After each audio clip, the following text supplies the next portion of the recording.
मिळालं सगळं इंग्रजीचा आहे. मराठी देतो हा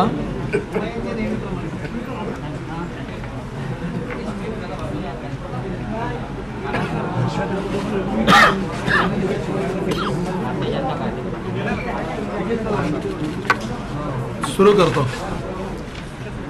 under the UPA rule, terrorists are treated with biryani, and those patriotic police officials and their political bosses who deal with terrorists are humiliated like hardened criminals.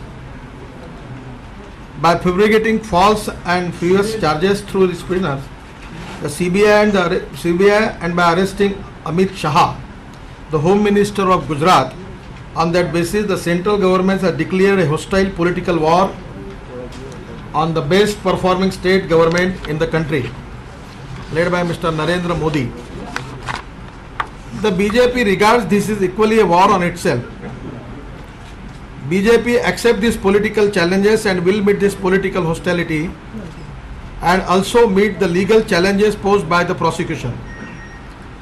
The CBI, which has over the last few decades come to acquire the infamous identity of Congress of Bureau of Intimidation, has been leaking false allegations to the media against the Gujarat Home Minister in the last couple of months, linking him with the encounter death of Syed Sohrabuddin. The Congress strategy being implemented through CBI is clearly to ventilate the atmosphere against him and to facilitate his eventual arrest. Imprisonment without interrogations.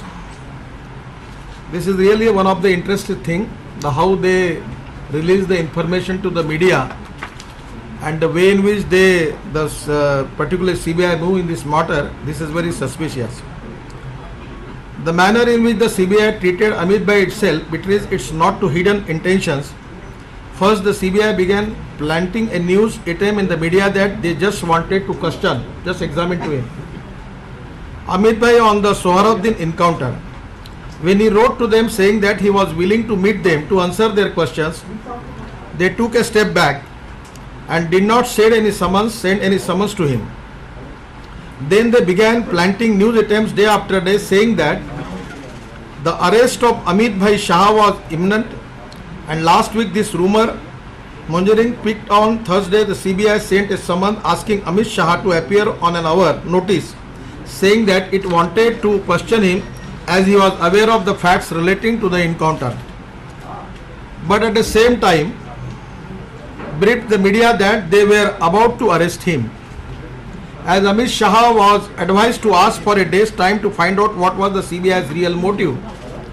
On Friday, they again sent summons giving an hour's time to appear to be examined in the context of offence relating to destruction of evidence, and at the same time they had briefed the media that he would be arrested forthwith. As Shah was advised to wait to know whether they wanted to examine him or arrest him and also move an anticipatory bail, the CBI suddenly filed a charge sheet on Friday. Without any examination, they filed a charge sheet on Friday charging Amit Shah with murder and conspiracy and leaked out the details of the charges including alleged extortion and began to send out teams to arrest him. Yesterday, Amit Shah had gone to the CBI office and asked to be questioned, but he was not, repeat not, at all questioned, and was taken to the court, where the CBI told the court that it was not interested in interrogating him, and asked for judicial custody of Amit Bhai. So it is evident that the whole story of examining Amit Shah to know his version was a farce and theatrical, and it was evident that the CBI had decided to arrest him rather than examining him. This itself shows what was the true intention of the CBI's action.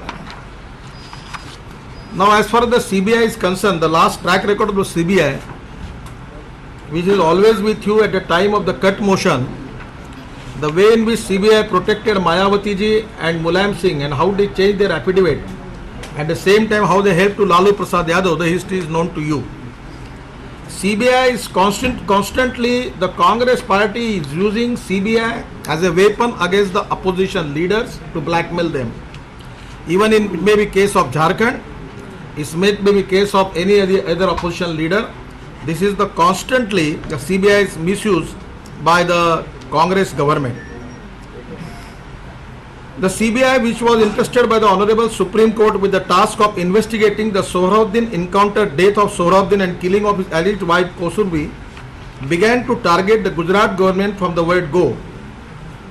When the Sohrawardy case was especially brought before it, the Honorable Court had necessarily to resort to the central agency as the state police officials were suspected of involvement, but once it received the mandate, the CBI acted not as the chosen agency of the Supreme Court, but as the instrument of the Congress party and the government at the center. One need not labor to emphasize that the CBI had been a tool of the ruling Congress party since long. Relationship of the concerned political parties with the ruling coalition has been the sole criteria of dealing with cases against politicians. UPA has been using CBI against the political adversaries as a weapon of vendetta, for political friends as a protective umbrella, and for those in between as a threat to make them fall in line.